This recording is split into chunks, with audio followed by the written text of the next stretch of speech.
พียงหนึ่งคำล้ำลึกนึกพลั้งปากสร้างรอยฝากฝังใจให้บอบช้ำใช้เวลาวินาทีที่ฟังจำแต่กลับทำร้ายจิตใจไปหลายปีแม้วันผ่านเนิ่นนานการแปรเปลี่ยนความวนเวียนเจ็บช้ำไม่หน่ายหนีความรู้สึกดีๆที่เคยมียากจะคืนกลับสู่ที่เหมือนดังเดิมขอถวายความนอบน้อมแด่พระรัตนตรัยมีพระพุทธเจ้าเป็นต้นขอถวายความเคารพพระมหาเถระพระเถรานุเถระเจ้าคณะพระสังฆาธิการทั่วโลกมีพระเดชพระคุณพระธรรมเสนาบดีเจ้าคณะภาค7วัดพระธาตุดอยสุเทพเป็นต้นและขออำนวยพรแด่ท่านผู้ฟังท่านผู้ชมสาธุชนพุทธบริษัททั้งหลายวันนี้รายการธรรมทัศน์ของวัดพระธาตุดอยสุเทพออกอากาศทางสถานีวิทยุวปท2จังหวัดเชียงใหม่มีร้อยเอกจำนงปัญญาวัฒโนเป็นหัวหน้าสถานีและอาตมาภาพพระครูปริยัติยานุศาสตร์เป็นผู้บรรยายเป็นประจำทุกวันเวลา 7:30 นาทีถึง 8 นาฬิกาวันนี้ก็บันทึกเสียงล่วงหน้ามา2 วันเนื่องจากว่ามีเวลาไม่ค่อยมีงานอะไรมากวันนี้แล้วฝนตกด้วยไปไหนไม่ได้ก็เลยจัดรายการได้เยอะวันนี้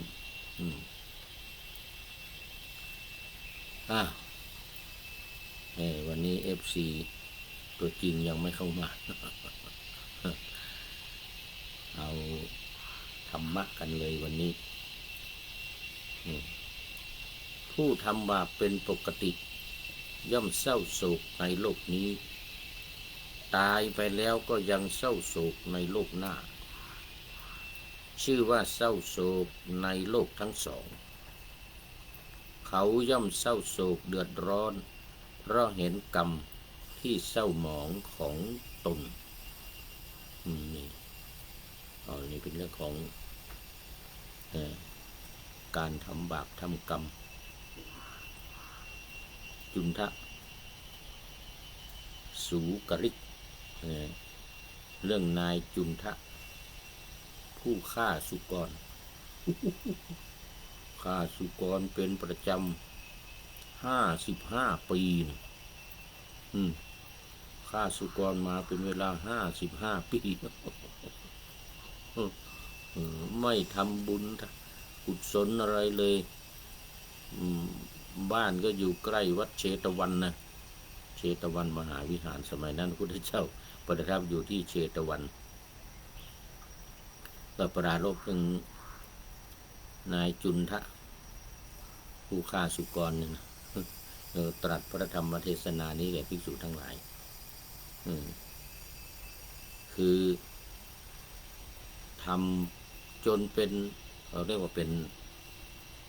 นอาชีพเป็นปกติเป็นอาชีพเลยเป็นปกติเลย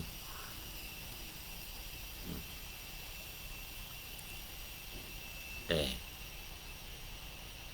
มาวันหนึ่ง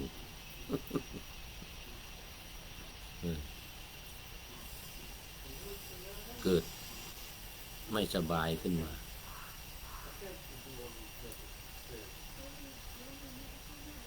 ร้องเหมือนหมูเลยทีนี้ร้องเหมือนหมูเลยคลานไปคลานมาในบ้านนะนี่เรื่องมันนะ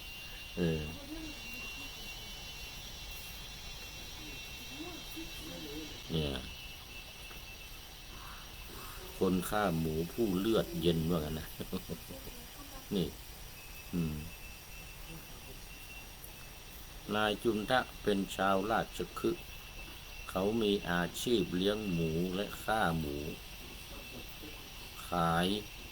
คนจึงเรียกเขาว่าจุนทะสูกริกสูกริกสูกระนี่ก็คือสุกรนั่นนะจุนทะคนฆ่าหมูเขาจะนำข้าวเปลือกใส่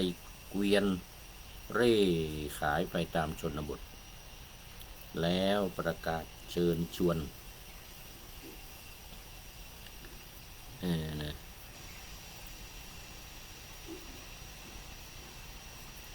ประกาศเชิญชวน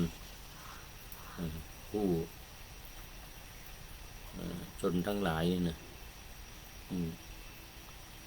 ประกาศเชิญชวนคนทั้งหลายให้มาซื้อหมูของตัวเองเนี่ยอยู่อย่างนั้นนะตลอดปีตลอดชาติ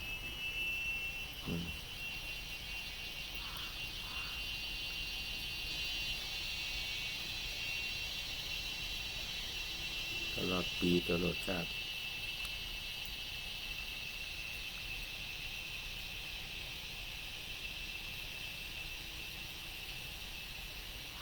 ลูกหมูเขาจ่ายค่าหมูเป็นข้าวเปลือก1-2 ทนานต่อลูกหมู1 ตัวเมื่อข้าวเปลือกหมดแล้วเขาก็ขนลูกหมูเหล่านั้นมาเลี้ยงจนเติบโตขึ้นตามลำดับแล้วถึงเวลาฆ่าก็จัดการฆ่าหมู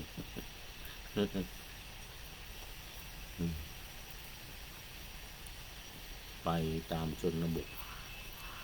เอาข้าวไปแลกหมูน้อยมา1 ทนาน 2 ทนานตัวหมูตัวหนึ่งขนเอาหมูมาเลี้ยงพอโตขึ้นก็ฆ่าแล้วก็เอาเนื้อไปขายเอากินแล้วก็เอาไปขายเขามีวิธีฆ่าหมูดังนี้เริ่มด้วยการจับหมูตัวนั้นมัดแน่นแล้วทุบหัวหมูด้วยค้อนเนื้อตัวบวมขึ้นเขาใช้ไม้ง้างปากไว้แล้วกรอกน้ำร้อนที่เดือดพร่านเข้าไปล้างลำไส้ขับไล่อาหารทั้งใหม่และเก่าพร้อมทั้งสิ่งปฏิกูลอื่นๆออกมาเขากรอกน้ำร้อนอย่างต่อเนื่องจนกว่าน้ำที่ไหลออกทางทวารหนักของหมูจะเป็นน้ำใสจนน้ำที่ออกทวารหนักของหมูนี่นะหมูบางตัวก็สิ้นใจตายบางตัวก็ยังไม่ตายบางตัวยังไม่ตายแล้วใช้น้ำร้อนลวกตามผิวหนังที่สกปรกออกใช้คบเพลิงหญ้าลนเผาขนหมูและใช้ดาบคมตัดคอหมูขาดลงใช้ภาชนะรองเลือดไว้จากนั้นเอาชำแหละหมูออกเป็นส่วนๆทั้งเพื่อกินเองและจำหน่าย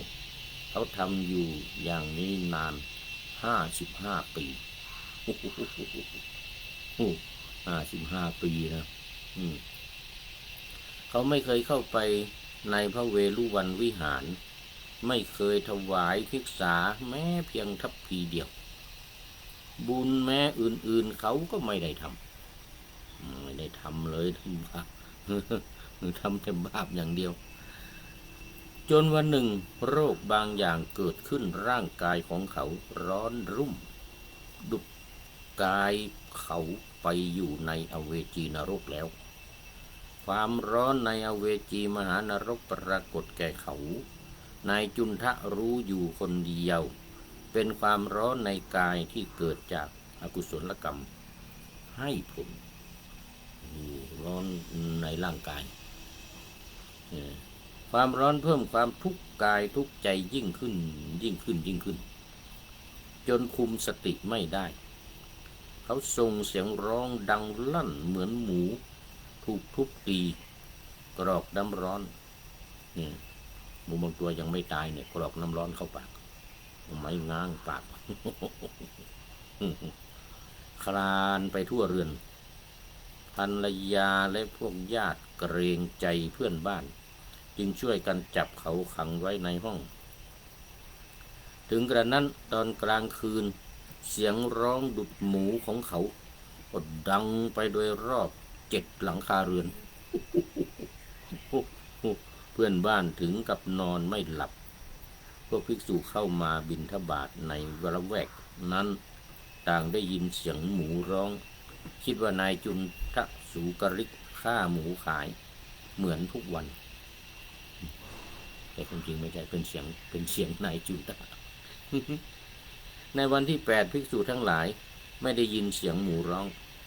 กลับถึงเวรุวันวิหารแล้วกราบทูลว่านายจุนทะฆ่าหมูอยู่ภายในเรือน7 วันแล้วว่างั้นนะ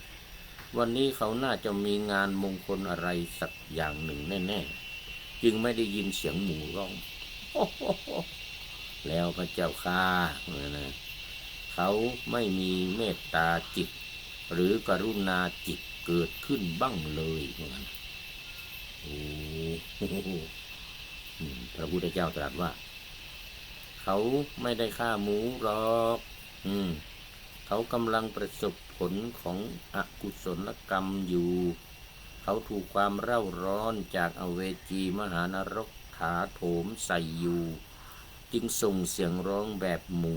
มาตลอด7 วันวันนี้เป็นวันที่8เขาสิ้นใจตายเข้าถึงอเวจีมหานรกแล้วพระพุทธองค์ทรงทราบพระพุทธองค์ทรงทราบวาลจิตเนี่ยวาลจิตของนายจุนทะนี่นะแต่ภิกษุทั้งหลายไม่รู้ได้ยินเสียงร้องทุกวันนึกว่าเสียงหมู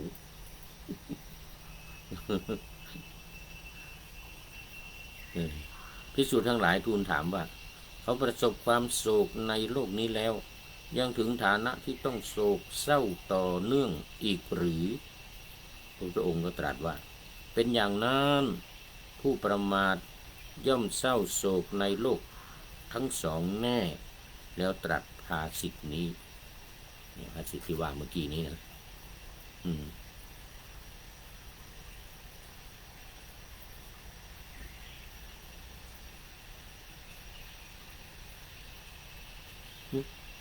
เวลาทำไม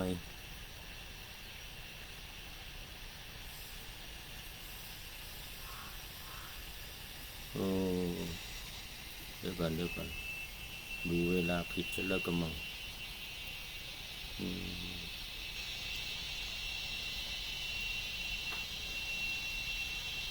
เดี๋ยวจะเกินเวลาเอาแล้ว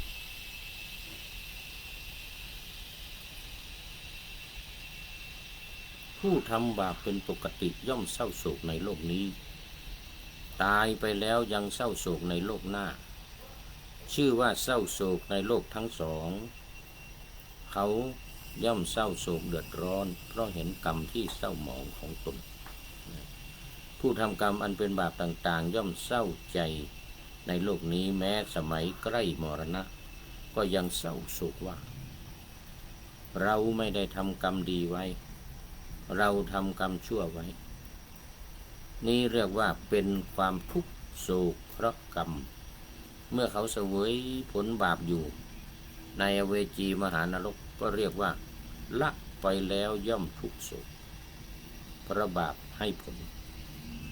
เพราะวิบากในโลกหน้าเขาย่อมทุกข์โศกในโลกทั้งสองอย่างนี้ตอนยังมีชีวิตอยู่นายจุนทะก็ทุกข์โศกเพราะนึกถึงกรรมเศร้าหมองของตัวเอง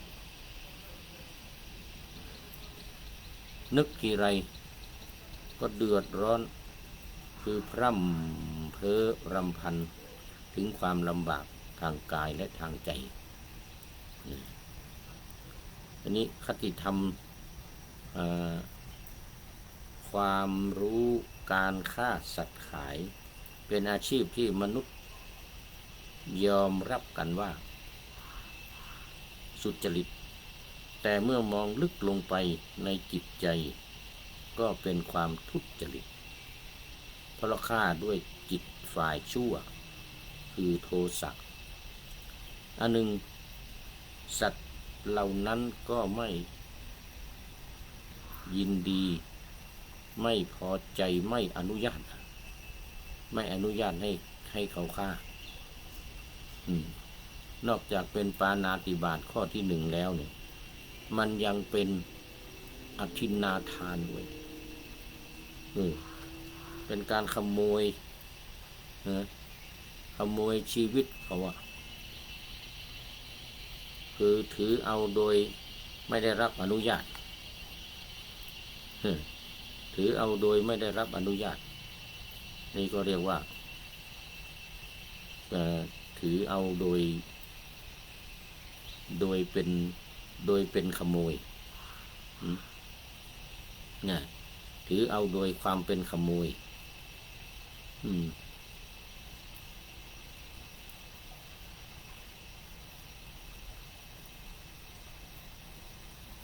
เป็นอทินนาทานด้วยศีลผิดศีลข้อที่สองด้วยข้อที่หนึ่งนั้นแน่นอนแล้วข้อที่สองนี่ก็พวกวิญญาณของหมูทั้งหลายเนี่ยไม่ยอมไม่อนุญาต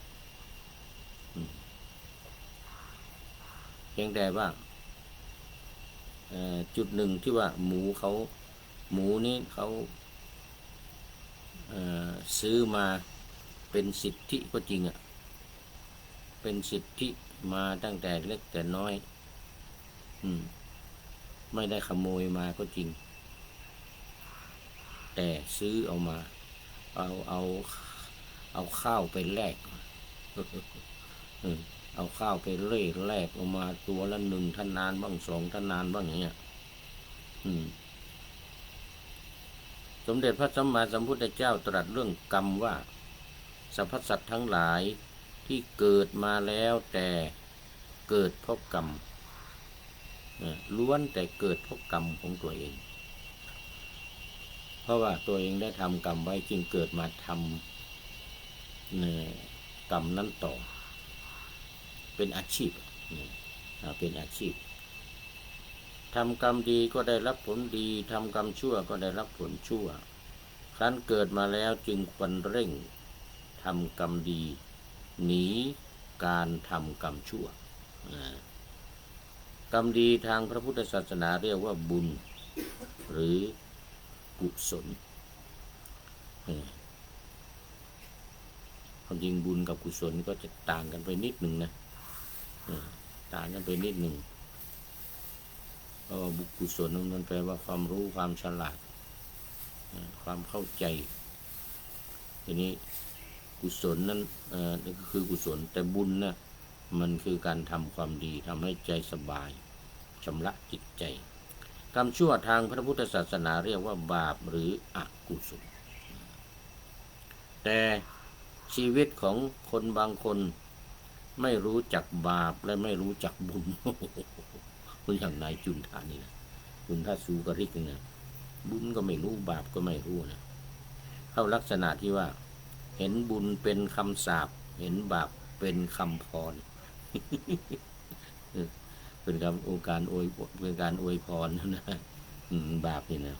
ทั้งที่กรรมดีกรรมชั่วของผู้อื่นก็เห็นประจักษ์ตากรรมดีกรรมชั่วของเราก็เห็นประจักษ์ตัวเมื่อมีผู้แนะนำว่าบุญไม่ใช่ของน่ากลัวชั่วไม่ใช่ของน่ารักบุญไม่ใช่คำสาปบาปไม่ใช่คำพรแต่บางคนก็เพิกเฉยต่อคำแนะนำคำพร่ำสอนนั้นเสียโดยเฉพาะพระพูดอยู่ประจำคนที่มีอาชีพคนที่ทำก็ทำเฉยทำไปเรื่อยมุ่งกระทำชั่วต่อไปอย่างลุ่มหลงเมามัน ครั้นถึงคราวความชั่วให้ผลก็ไม่สามารถหลีกพ้นได้ต้องทนทุกข์ทรมานในชาตินี้ตายแล้วก็ต้องทุกข์ทรมานในอบายภูมิมีนรกเป็นทุกข์ที่สุดดังเรื่องราวของนายชายผู้ฆ่าหมูนี่คือนายจุนทะนี้ครับนิมนต์เดี๋ยวตามไปครับหลวงพ่อพระครูไปทำวัดเมื่อครั้งที่สมเด็จพระสัมมาสัมพุทธเจ้ายังดำรงพระชนอยู่พระองค์ประทับอยู่ที่พระเชตวันมหาวิหารมีชายคนหนึ่งตั้งครอบครัวอยู่ไม่ไกลจากพระอารามแห่งนี้เขาชื่อว่านายจุนทะโดยอาชีพฆ่าหมูชาวบ้านจึงเรียกจุนทะสูกริกนายจุนทะเที่ยวซื้อหมูทั้งโดยเงินสดและโดยวิธีแลกเปลี่ยนตามที่เรื่องที่ได้กล่าวมาแต่นี้เป็นเชตวันอันนี้เป็นเชตวัน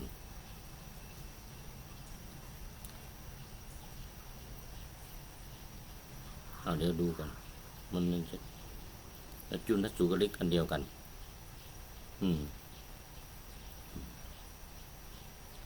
วิธีการเขาก็ตีลงไปเพื่อให้หมูสลบเสียงค้อนไม้กระทบกับหน้าตั้งตรงระหว่างปากกับส่วนหัวของหมูเป็นที่น่าสยดสยองเสียงหมูร้องอิดด้วยความเจ็บปวดย่อมเป็นที่น่าพอใจของเขายิ่งนักแทนที่จะพอเท่านี้เขาใช้ไม้ค้อนทุบตามตัวของหมู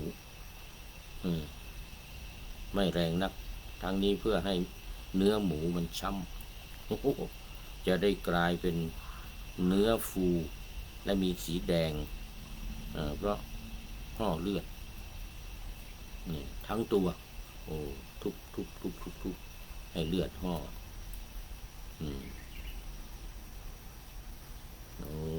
นี่ก็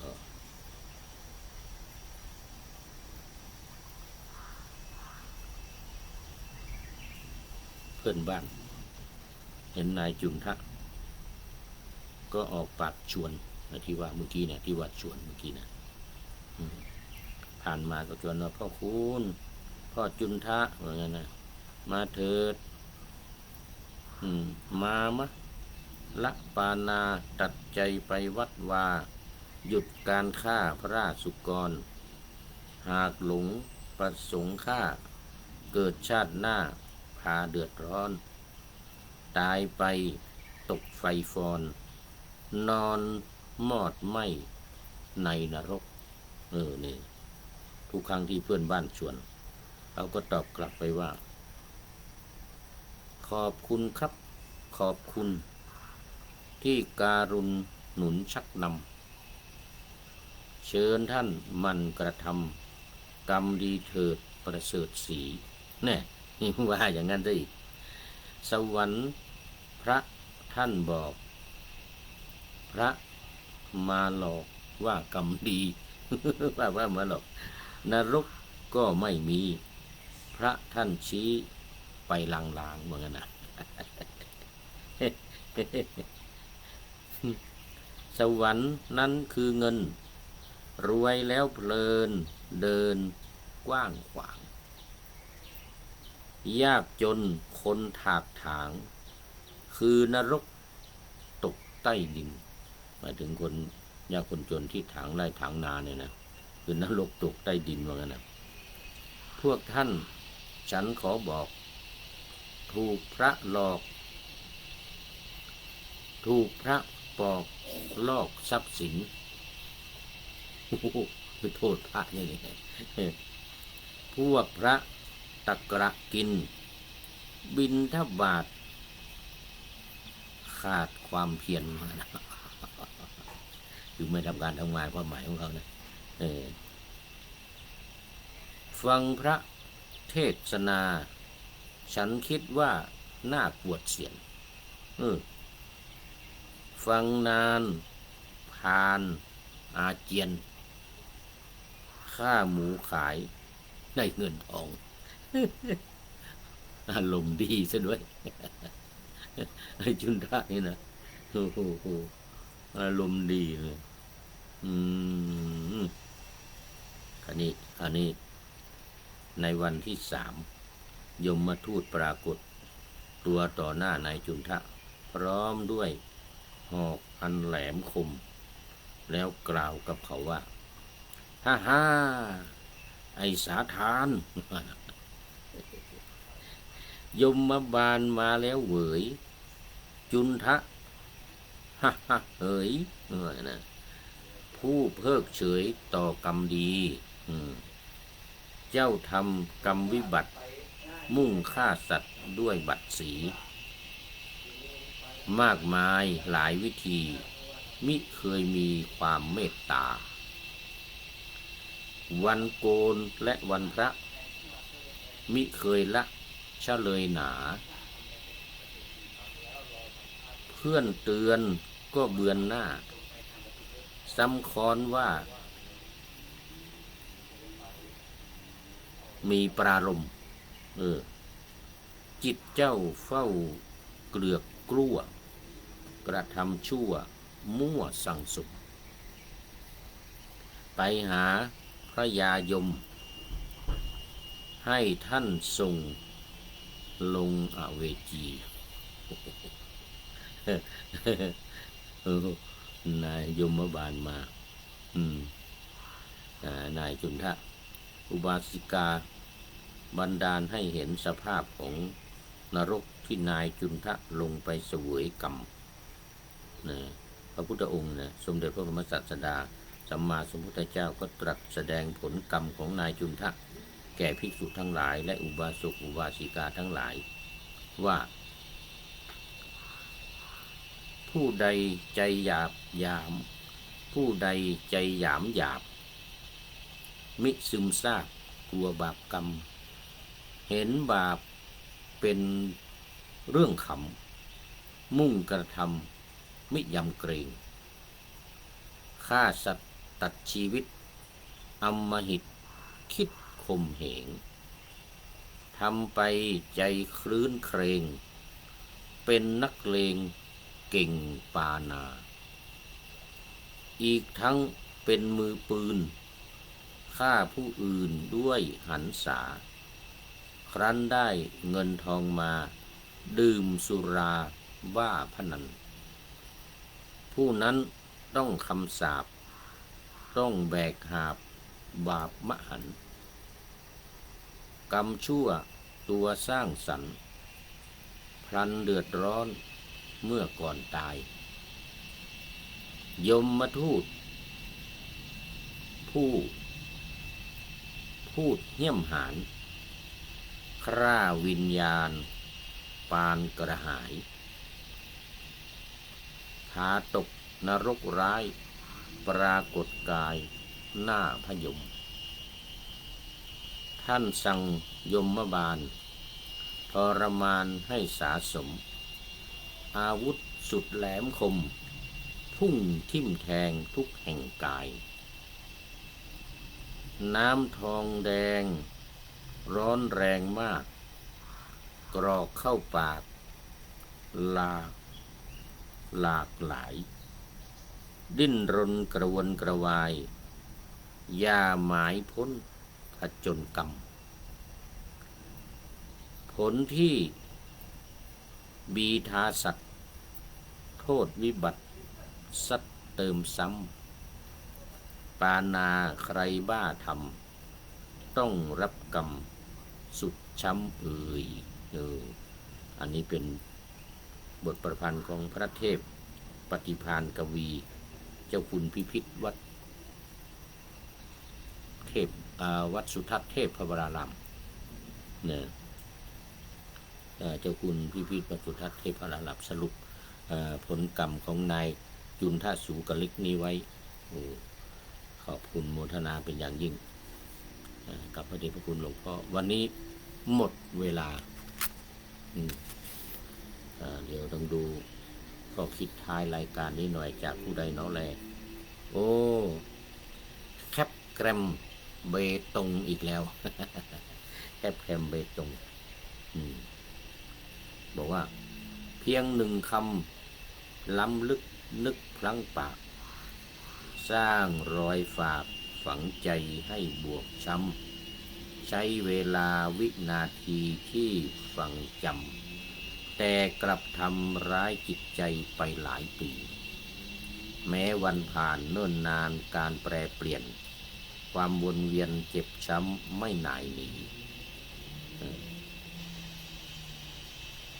ไม่หายหนีความรู้สึกดีๆที่เคยมียากจะคืนกลับสู่ที่เหมือนดังเดิมเหมือนนายจุนทะสูกดิกนี่นะจนอยู่จนตาย